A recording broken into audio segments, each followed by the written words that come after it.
Okay guys, you're in a nutshell with me, Ina. Today is December 5, 2025, and as of recording ng episode na ito, merong pong 28 days left itong OINP kasi may ongoing parang consultation siya, no? Dito sa pinaplano niyang parang overhaul ang mangyayari sa programa sa OINP. So right now, again, may 28 days left para mangalap na mga komento, input sa mga tao dito sa proposed changes, big changes, I must say, sa OINP. Yan ang ating hihimayin kasama ang ating suki.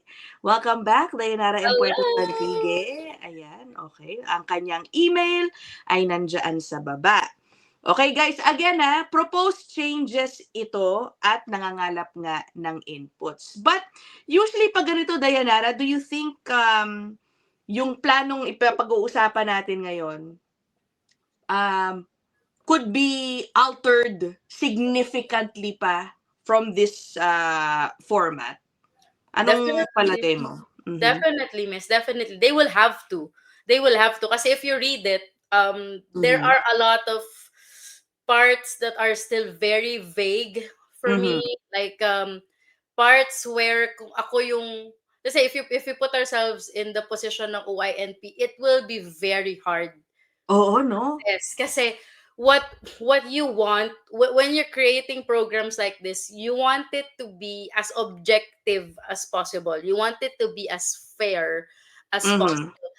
If it's vague, then it's the chance of it being fair can be slim kasi maraming pwedeng mag-qualify. How do you now filter yung mga nag-qualify? So this is very good. This is something I see in Canada na hindi ko naalala kung meron tayong ganito sa Pilipinas na parang maglalabas sila ng bill tapos magko-comment ka. Parang yung taong bayan pwede, di ba? Taong bayan pwedeng mag-comment. Parang wala akong nakita, wala ako ever na alalang DepEd kasi DepEd ako dati. DepEd naglabas ng bill tapos tatanungin kaming mga teacher ko anong tingin namin dito. Wala tayong ganun. Pero dito sa Canada, sa Ontario, kadalasan may mga ganito po talaga na ipopost sa Gazette, ipopost sa ganito para mag-comment yung tao. Pero, I mean, this is, as you can see, 2015 pa kasi yung Ontario Immigration Act. So, it is in a way due for changing, in a way. And I do see a lot of points dito sa nilabas nila na mga problemang sinusubukan nilang i-resolve. So there, I can see na talagang kinakausap nila yung mga, talagang kumakausap sila ng mga businesses, tinatanong talaga nila kung ano yung kailangan ng businesses, lalo sa construction, sa manufacturing, ganyan, kasi yun yung talagang pinaka natutulungan ng immigration. So I can see that they are actually talking to them. Now is the time. Hi, Luna! Now is the time para kausapin naman nila yung public. Kasi kinausap nila yung businesses, now is the time na kausapin naman po nila yung public. Correct. Actually, no, so sa mga viewers natin na mahilig, magkomento dyan sa comment section. If you want to give your input dito, you can. Okay, just go to this site, okay? I-google nyo lang to. Propose amendments to regulations under ilalabas dyan. And then you click on this blue tab. Then you can input your comments. Tsaka it makes sense, no? I guess expected rin na right now nga, vague pa. Kasi nga, humihingi pa lang sila ng comments. Yes. Okay. And then later on, siguro based on the comments, they can make it more specific and detailed. Hopefully, ang wini-wish ko nga sana, Mrs., bago nila sana nilabas, parang naging mas, nagbigay sila ng different options. Kung ako yung magko-comment, yun ang i-comment ko. Parang, how are you going to ensure that objective yung sa entrepreneur stream? Parang, are there special accommodations for those in rural areas? Yun ang hindi ko nakita dito. Hindi ko masyadong nakita na parang meron sila accommodation for rural areas. It's more of accommodation for healthcare workers, construction workers, and special talent, exceptional talent. May mga ganyan. Puntahan na natin, ito yung summary ng kanilang proposal. As usual, yung lagi nating naririnig, select candidates who meet provincial labor market needs Of and course. formally nominates them to the federal government for PR. Ito ang sabi, currently, ang OINP offers pathways to PR through 8. Yes. Ito yung right now, 8 Apo. program streams. Ang pinopropose dito is to simplify and consolidate these into 4 new streams to be introduced in 2 phases. phases. Apo. Okay, puntahan natin itong first phase. Ito guys, no. Kaya nandito si Dayanara dahil mas magaling siyang mag-explain, okay? So yung first phase divided into parang 2. Apo. May track for tier 0 to 3 and the track for tier 4 to 5. O sige, Dayanara, can you explain to us anong pagkakaiba nito Apo. sa existing streams for Opo. these tiers? Opo. Dati kasi, ang employer job offer ay may tatlong stream. So, international student stream, so, international students, foreign worker stream, and in-demand stream. So, yung, parang ang ginawa nila this time sa proposal na to is pinagsama nila yung international student stream saka yung foreign worker stream sa isa, Okay. which is yun na yung tier 0 to 3 track. And then, hiniwalay nila ngayon yung in-demand. So, parang yun na yung tier 4 or 5 track. Yung ganun po yung ginawa nila. Parang tatlo dati, ginawa nilang dalawa. And then, yung dalawang pinagsama nila, which is yung tier 0 to 3 track, tinanggal nila yung, dati po kasi yung international student stream, walang work experience requirement. So, as soon as you graduate, you land the job, binigyan ka ng job offer ng employer, nakagawa ka ng EOI, pwede ka nang ma-invite. No work experience required. Ganyan. This time, tinanggal nila yon. Ang ginawa nila is to meet the requirement, you must have at least 6 months. Ayan. Ito yan. 6 months, opo. Ay, 6 yung work experience, no? Ayan. Opo. So parang hindi na katulad ng dati na pwede kang ma-invite right away. I mean, I have clients na graduate ng April, nakagawa ng profile ng July, na invite ng October. So, that can happen to some people. But if this happens, then ang requirement is minimum 6 months. Alright. Okay. Unless meron ka ng 2 years of experience in the job offer within the last 5 years. So let's say na ikaw ay preschool teacher sa Pilipinas, bago ka pumunta ng Canada at nag-aral ka ng early childhood education. So ECE ka na rin sa Ontario, meron kang 2 years of experience, pwede mong magamit yun. So isa rin po yan. O kaya ikaw ay software engineer sa Singapore, nakapunta ka ng Canada on an open work permit, nakahanap ka kagad ng software engineer job din. So, meron ka ng 2 years of experience in that job within the last 5 years, bago ka pa nakapunta ng Canada, then pwede mo nang gamitin yon for this particular stream. Doon sa C, yung C ang medyo may potential for errors dyan kasi they must hold a valid license in their occupation and be in good standing. So, ito po yung mga occupations na required ng lisensya. So ano-ano yan? RNs, RPNs, teachers, secondary school teachers, mechanics in Ontario, yung mga automotive mechanics sometimes would require licenses din. So pagka meron sila niyan, then pwedeng hindi na sila hingan ng months of experience. Kasi pwede na. Pero dito Diyan ako medyo magko-comment kasi if you say hold a valid license in their occupation and be in good standing, how do you define a valid license? Okay ba yung naka-register na sila sa Ontario system? Sapat na ba yun as equivalency to license, or do they have to hold like actual licenses? Like how do you now define this, and how are you going to prove that you're in good standing? Kasi sa amin, kunyari, sa amin pong mga immigration consultants, we have a registry. So kung gusto nyo kaming i-search kung legit yung taong kausap ninyo, pwede nyo kaming i-search yung sa registry namin, lalabas yung pangalan namin, lalabas kung may mga kaso kami na nakasuhan na kami before, lalabas kung in good standing ba kami o suspended kami. So pwede ba yun? Yun ba ay tatanggapin nila? So, isa rin yan sa mga kailangan nating tingnan dun sa final version. Opo. Alright. So, again yung pinag-uusapan natin yung magiging work experience requirement. Okay. Opo. One of the 3 na nabanggit ni Dayanara pwede. Opo. Tapos, interestingly, ito. Yes. No more minimum education requirement. If an applicant if Oo. an applicant has 6 months of Ontario work Ay, experience, okay. I mean, this is amazing for me kasi, especially for Filipinos, kasi we only adapted K to 12 like late, hindi na like I don't know, less than 10 years ago Oo. or less than 15 years ago. So a lot of us ay graduate ng old curriculum kung saan 4 years lang yung high school.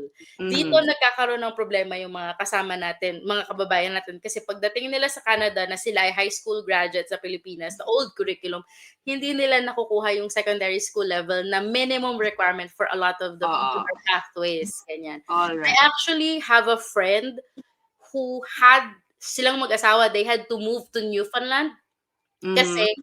hindi siya makapasok sa in-demand stream pool dahil wala siyang high school requirement, yung minimum. Oo, Pero hindi oo. siya makapasok. So, kawawa din. Ay, Kawawa din. So, ito, I think, is them addressing this issue. You know? oo. It's them addressing this issue na, okay, it's the work experience that matters more than the previous education. If you Okay. can hear my baby, she's crying up. Okay lang, ako din, naglalaro dito. Nag-request na lang tayo. Okay. So, again, no minimum education requirement if meron ka ng 6 months of experience in Ontario. Otherwise, kailangan mo pa rin kung wala kang Kailangan pa rin po. Yes po. okay. Pero na-miss natin 'tong part may job Oh, offer wage pala. yes po. Okay, kailangan ang wage, must meet Median. the median wage. So, median pataas, ibig Apo. sabihin.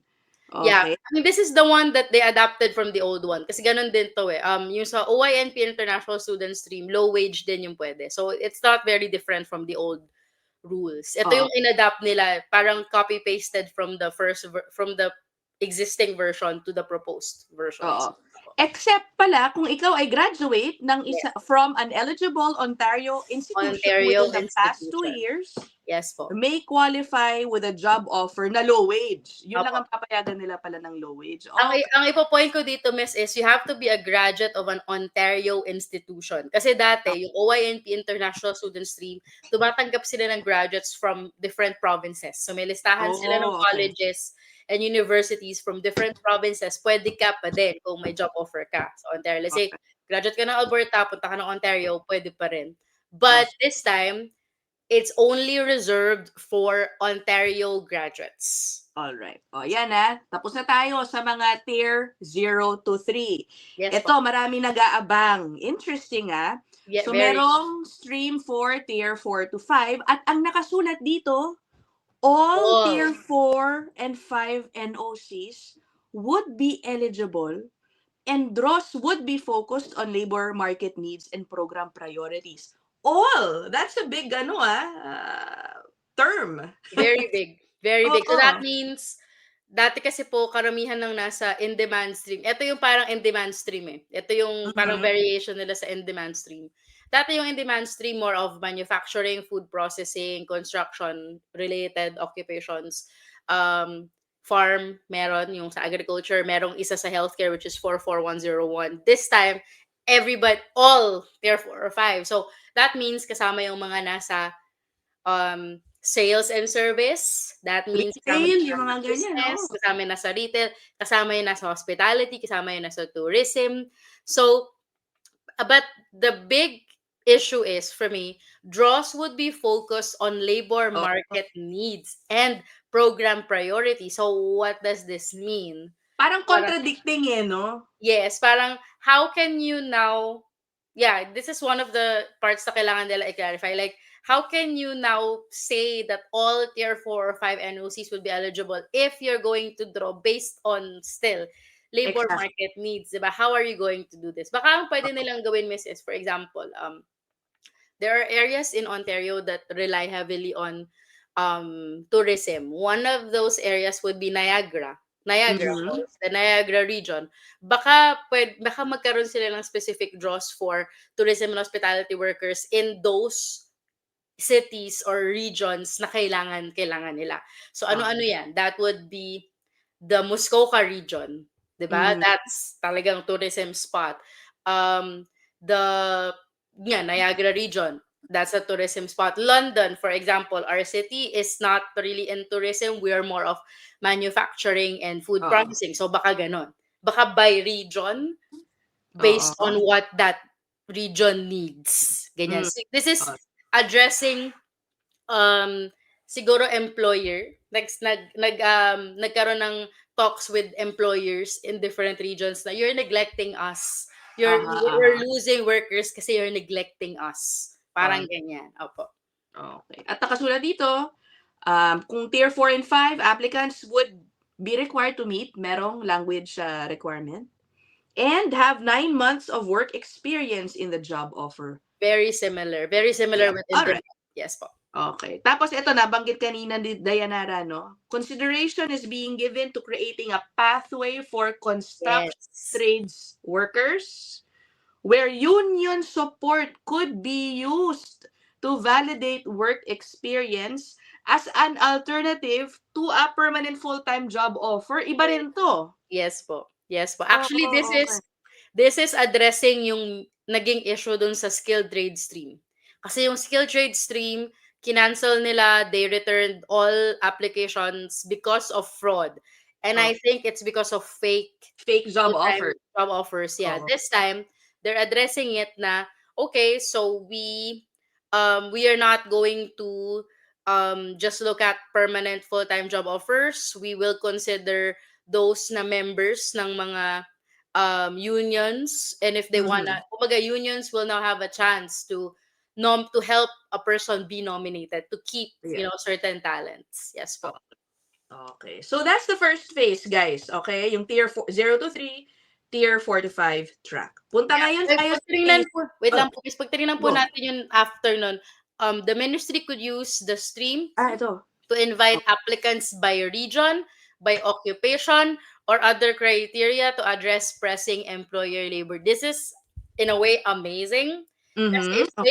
if they wish, they can choose, let's say, a certain area na they can choose a certain area, for example, Bari. We're going to draw in Bari, and itong Mhm. occupation lang na to sa Bari region, at ang gusto namin lahat ng may bachelor's degree lang. Yun lang yung i-invite Alright. namin. Pwede nilang laruin yung Oh. parameters ng draw nila based on what they need. Ito ngayon yung direct answer nila dun sa mga employers na natatakot mawalan ng workers. I mean, we Yeah. have to be realistic dito, miss. I mean, both of us are, permanent. We have permanent status in Canada, Mhm. but there are a lot of companies that rely talaga on, immigrants talaga. Talagang Alright. like 80-90% ng mga tao nila ay immigrants talaga.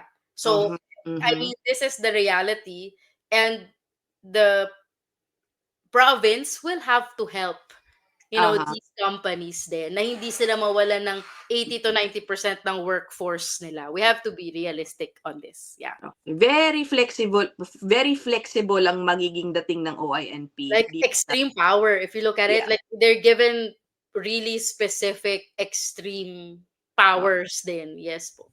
alright. Okay. Oh, let's move to phase 2. Ito, mga specific streams, no?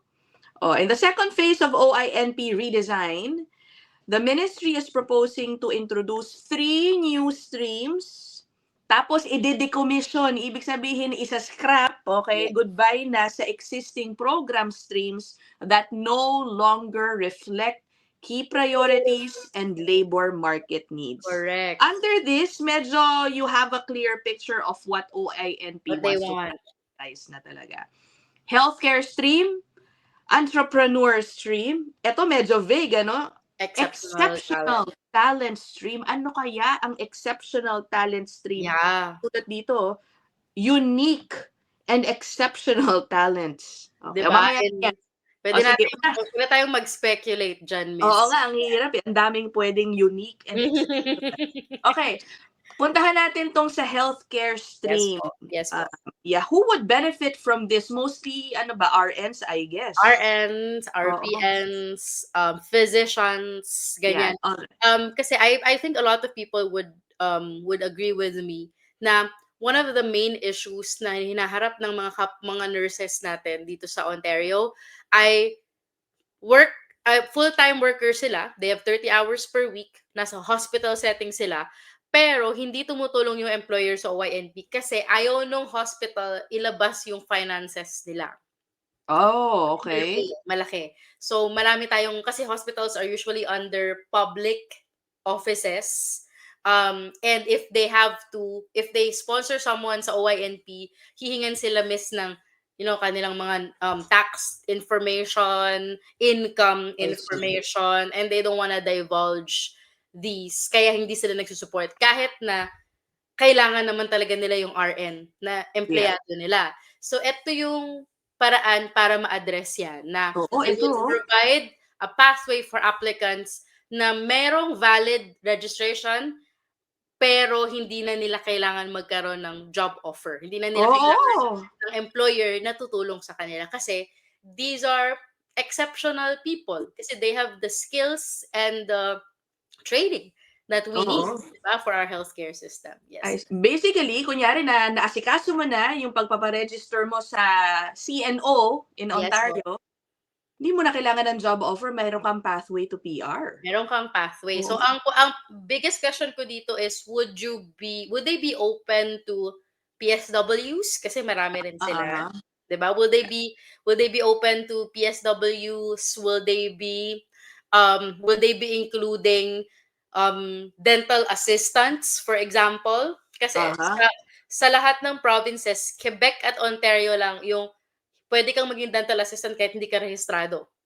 Sa ibang Oh, okay, provinces walang kailangan gano'n. rehistrado ka. So, ang gagawin ba ng Ontario is magre-register na rin sila ng dental assistants this time to resolve that issue? I see. Paano Oh, yung mga graduate ng mga dental hygienists? okay. Kasama ba dito yung mga rad tech? Kasama ba dito yung, paano yung mga kasama ba dito yung mga nasa massage Oo, oo, therapy, kasama dami. ba sila? Ayan, yun yung mga question po natin. Oo, ang dami dito, nakasulat dito, intended to address demand in regulated healthcare professions across Ontario. Across Ontario. And then And I also noticed, ayan, may include eligibility for recent graduates. So, ito yung mga I think kasama rin, isa rin ito dun sa stream na walang work experience requirement. alright. Okay. Recent graduates finalizing registration with regulatory So, bodies. paano ito? Yan pa isa. Paano yan? Mm. Nag-aral ka ng nursing, for example, tapos nagpo-process ka sa CNO, may kulang ka pa, pwede ka namang mag-apply? Kapag say ang kulang ka lang ng experience, kulang ka lang ng language test, pwede ka na bang mag-apply? Ano yung ibig Oo. sabihin ng finalizing registration? At what point can someone apply and someone not apply? Yun Yeah. yung kailangan nilang linawin po dito. Yeah. Alright, next one, entrepreneur stream. Naku, parang ito ang siguro ipapalit nila dun sa startup hindi, ang startup visa ba federal yata Federal, yun, opo, federal. federal. Meron din ng Ontario, miss, kaya lang I think they closed it. I don't know, Oh, a year ago oh, and stuff. Pero ngayon they're renewing it, so hopefully, it's better. okey. Eto naku, kailangan may pera ka yata dito kasi sabi, it would be a pathway to encourage and support entrepreneurial newcomers who invest in the province. Ayun, Create jobs. create jobs, build Ontario's economy. So it's targeting entrepreneurial foreign nationals who have established and are actively operating a business in Ontario. Nakabili ka na, parang gano'n. Yes, for example, ikaw ay Oo, galing kang Singapore. So kadalasan yung mga kababayan natin galing Singapore may mga pera sila, eh. oo, So, galing kang Singapore, out mo yung investment mo sa Singapore, punta ka ng Canada, bumili ka ng laundry shop, ganyan. So oo, bumili ka ng laundry shop, ino-operate mo na siya under an open work permit, for example. Puwede ka bang mag-apply dito sa entrepreneur stream o kailangan meron kang empleyado? Kasi pagka laundry shop, minsan hindi mo kailangan ng empleyado, kailangan mo lang ng oo. tagalinis, ganyan. Kailangan ba meron kang empleyado? Kay ilan dapat yung empleyado mo para mag-qualify ka? Magkano dapat yung negosyo 'Yan, na binili mo? Puwede ba correct. yung parang maliit na stall ng cannabis, puwede ba yun? Puwede ba Oo. yun? Ay, Ay, totoo 'yan, may mga nagbebenta ng mga that i type of i business. i-blur mo na lang yung sinabi ko, miss, baka ma-demonetize ka. Hindi, it's okay, it's okay, oo. So, puwede ba yon na yung mga nagbebenta ng ganito? Puwede ba Hmm, yung mga, nagbebenta ng, let's say, nag-franchise sila ng potato corner, pwede ba yun? Yeah. So, Oo. allowed na ba siya? Ano yung parameters nitong speaking of potato corner, nag-crave tuloy ako sa potato corner. Favorite ko din yan. Oo nga. And ito rin, similarly, who have purchased and are operating an Yes, existing isa pa business in yan. Ontario. Business succession. Si Isa pa Diana yan lang eh. explain nito. Isa pa Parang yan. namana mo na sa boss mo, ganon. Yes, pamamana sa'yo ng boss kasi ayaw na niya nung cleaning business niya, bibigay na niya sa'yo. Parang, kailangan ba binili mo? Binili mo for how much? Pwede bang Mm. ipapasa na lang niya sa'yo? Ano yung parameters nito? Alright. Itong second business succession option na ito. Okay. And lastly, ito mahirap i-assume kung ano nga ito, no? An exceptional talent stream. Ang nakasulat dito, attract and retain unique and exceptional talent in fields like academia, innovation, science, and technology. Ano kaya to? Intended for candidates with proven achievements and recognition. Dapat award-winning ka, gano'n. Siguro, and then nakalagay dun sa pangalawa, accomplishments like publications, research Oo. contributions, prestigious awards, Wow. groundbreaking innovations, notable creative works. Ang naisip ko dito, miss, yung what if you're a scientist who Mhm. who let's say is doing amazing work in Africa, for example, but you don't have like formal education, but you have patents. Meron kang mga Oo. inventions na patented lahat, ganyan. Uh-huh. What if you wanna transfer your company to Canada? This is also, I think, a reaction to what's happening in the US with Trump, changing a lot of immigration rules. So, Mhm. ito yung parang maraming mga scientists na nawawalan sila ng funding. So, they're studying, medicines, ganyan. And then nawawalan sila ng funding. So, they have to find a different haven na tutulong para matuloy-tuloy nilang ma-fund yung kanilang mga research. So, Yeah. Oo. pwede silang mag-transfer po sa Canada and apply for permanent residence. Oo, pero in the Philippines, meron din tayong mga researchers, for Of example, course. with published work. Yes. Baka pwede rin sila, parang scientists na sila considered. Scientists, they Baka have masters. So, hindi sila allowed like during the old stream, like wala silang masters, hindi sila pwede doon, hindi sila Oo. nag-aral sa Canada. Pero published sila. Like, Yeah. Nobel Prize winners, ganyan. Writers na talagang with international publication na gustong lumipat ng Canada, continue yung kanilang pag-aaral dito, makapagturo dito sa Oo. mga Canadian universities. Correct. This is amazing, but they have to have it like really Correct. A list, objective. no? Paano nila gagawin yung parameters nun? Kasi nakalagay dito, mas makikita po ninyo, would involve qualitative assessment. So, ibig sabihin, it may not be objective. Qualitative siya. So, it could be the quality of the person's, parang, Mhm. di ba, yung kanyang resume, yung kanyang body of work, baka. Correct. Very ano to, ang daming pwedeng sakupin Opo, ang na dami. work. Okay, naalala ko, I had an episode the other day. Meron akong napuntahan na transcript nung immigration minister ng Ontario wherein he talked about this upcoming talent stream na Opo. binakalak daw. Alam mo ang nabanggit niyang career? A sushi chef. Okay, gano'n. Oh, Or mga sabi niya yung gano'n. parang Michelin chef. Michelin stars. Oo, Yes. may gano'n siyang nababanggit. So it could be, I mean, that's that's international recognition, miss. Oo, siguro. That's No? Siguro naman international. award-winning si sushi chef kung meron siyang PR pass. Yes. Yes. For example, Canada, it also helps with Canada's like cultural scene. Kasi kung, for example, you're a Michelin chef, you're a Michelin star awardee na chef from China and you wanna bring your parang Chinese cuisine, bib gourmand stuff to Canada. That's amazing. That adds Correct. to culture. Ang question ko dyan is, pwede ba yung mga award-winning actors? Nako, Pwede oo. ba Or sila? mga award-winning Ano ba 'to, filmmakers, journalist journalists, na 'di ba? ganyan. Puwede na ba silang pumunta dito? Ano, how do you Cara David, for example, with all Yeah, her awards. Jessica oo. Soho, puwede na ba sila? Oo, biglang may PR Allowed ba passport. sila for this? Yan.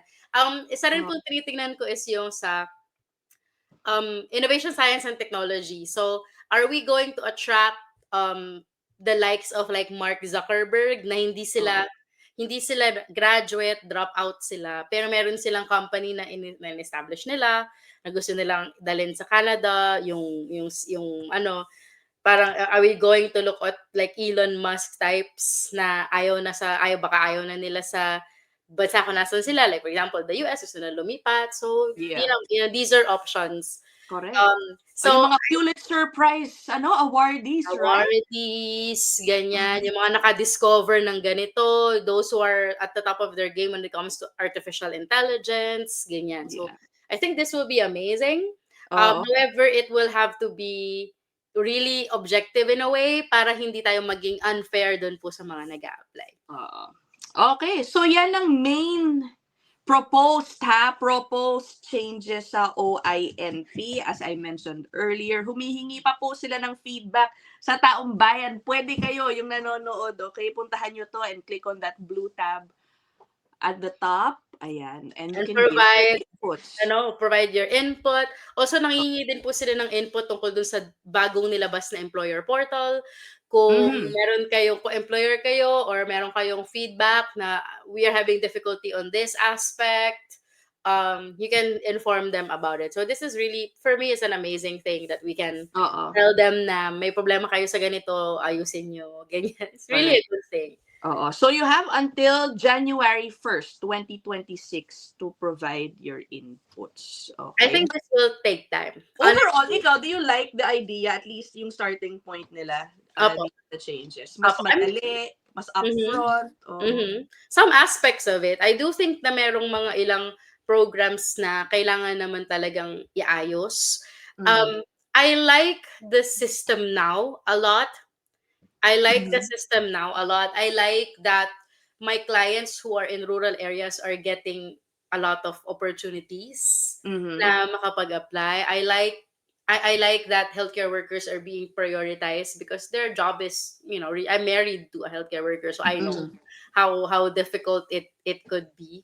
I like the existing system. If I wish they don't have to change too much, pero I like that they're addressing issues gaya ng mga healthcare workers na hindi tinutulungan ng employer, gaya ng oo, mga kababayan natin na wala silang secondary school level education.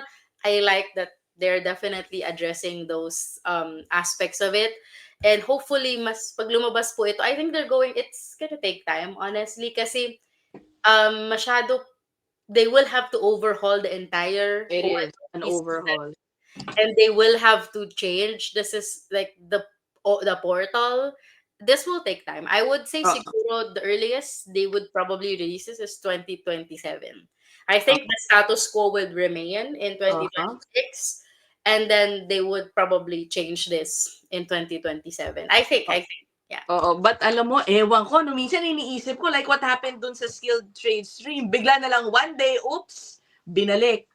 'Di ba? And then they were told to, "O magsabit na lang kayo dun sa mga kung saan pa kayong puwede na ibang stream." 'Di ba? Devastating. Oo, kasi yun ang I'm sure iniisip din nung ilan ngayon. Ano ba 'yan kung magbago, ano mangyayari dun sa nasabit kong application? Let's say mag-take effect to in 6 months. Opo. Ganun din ba? Ika-cancel na lang nila bigla lahat nung pending applications and then let us find our way dito sa bagong streams, right? I Yeah. hope abangan natin, hindi This natin is alam. what this is why you should consult as soon as possible. Oo. This is why you should have your your EOI as early as you can. You do not wanna wait this out na parang, "Ay, hindi na ako mag-e-exam, hindi na ako mag-e-effort na makuha ko yung language test score na kailangan ko kasi baka naman ibaba nila 'pag after ganito, eh." Mhm, Parang mhm. hihintayin ko na lang ilabas 'to kasi mas magiging madali. Parang, meron po kasi tayong tendency ng mga Pilipino na sometimes na, well, as a human being, ayaw nating nauungusan minsan. Na parang Mhm, sila madali yung kanila, ta's ako nag-effort ako, ta's pareho lang kaming PR, parang gano'n. mhm. Sometimes we have that tendency. Ang akin, this is not the time to do that. This is the time to be as proactive as you can. I have clients who graduated in 2024 and ngayon lang nagpapa-consult Oh. after like almost 2 years of graduating. That's not ideal, okay? Mhm. Ideally, the perfect time to consult is about a month after yung makagraduate kung kayo po ay international student at meron na kayong full-time job, or kung ikaw ay open work permit, magpa-consult ka na. As soon as you get the job na meron ka, magpa-consult ka na kasi baka may PR pathway na yon. At kung wala, then makakahanap ka na. Kasi Yeah. sometimes, alam naman natin na hindi sila nagsusupport, yung employer, pero ayaw nating umalis kasi umaasa tayo na baka meron tayong ganitong path. And then in the end, sasabihin natin, ay hindi, sige, mag-agency na lang ako. Marami po akong mga client ngayon na nagpapakonsult sa akin tapos may ongoing na pala sila na agency application. Sabi ko, bakit ka nag-apply ng agency? Eh, hindi mo pa naman pala ine-explore yung ibang mga pathways. Eh, kasi may nag-advise sa amin na lawyer, na ganito, na pwede. Ang lagi ko pong sinasabi dyan, Miss, is you have to look at the motivation of the person. Kung itong lawyer na ito or immigration consultant ay nagsasabi na hindi, sige, mag-apply ka ng agency, ganyan-ganyan. Ano yung motivation nila? Are they actually trying to help you? Are they being honest with you na pwede ka sa agency, or do they just want you to pay? Yeah. Regardless kung makapasa ka o hindi, kahit sino pwedeng mag-apply ng agency. So, babayaran mo sila. Yeah. Pero may pag-asa ka ba talaga? Yun ang question. Kasi personally ako, hindi ako tatanggap ng agency case na hindi ko nakikitaan ng potential yan. At kung mga lumalapit sa akin na nagtatanong, pwede ba ako ng agency? Ganyan, I always tell them, hindi. Kasi based on your overall qualification, I don't think you will. I don't think you would. Diba? So, ang advice ko po is consult as soon as you can and consult multiple people. Yeah. Ang masasabi ko lang dyan, guys, basta hindi yung pare-pareho ang mga immigration professionals, I tell you. Not just because they are authorized does it mean that they all have good intentions. The best intentions. Parang doktor lang din naman po yan. Parang di ba, humingi kayo ng second, third, fourth opinion. Look at what makes sense. I love talking to clients na darating sa akin tas ang daming tanong. Tapos, challenge ako talaga na sagutin kasi may alam na sila. So, I have to, show them ganito, ganyan. I love those types of consultations kasi I get to learn from them and also be challenged by it. Minsan may nagpapakonsult sa akin, may 2 tanong lang. Tapos, hindi sila... They expect you, Diba? So, as much as possible, you wanna inform yourself. At kahit mag-hire ka ng immigration professional, kailangan informed ka pa din. Kasi doon ka maluloko pagka clueless ka. Okay? Okay. O yan na, yung email ni Dayanara nandyan po sa baba. If you wanna book a consult with her, just email her there. At mag-set na kayo ng appointment sa kanya kasi laging fully packed itong si Dayanara, I tell you. Kaya pumunta na kayo. Kung magpapalipas kayo ng isang linggo, ano na yan? Magdadala naman yung appointment. Thank you so much po, Miss. And it's all because of Miss Ina. I mean, my brother who is my assistant can attest to this. Clients would come to me, narinig kasi namin kay Miss Ina. Thank you. So, ay, paano may naniniwala pala dito sa channel na to? Yes, of course. 20,000 na ba, Miss? O, malapit na. More na. Oh, guys, thank you. Thank you, everybody. Naku, thank you, Diana. Makakapuno ka na ng malapit ka na makapuno ng Philippine Arena. Grabe. Anyway, okay. O, dyan na natin tapusin itong discussion na to, guys. What do you think about these proposed changes sa OINP? Put them down there in the comment section. Thank you so much, Dayanara. I'll see you guys in the next one. Bye.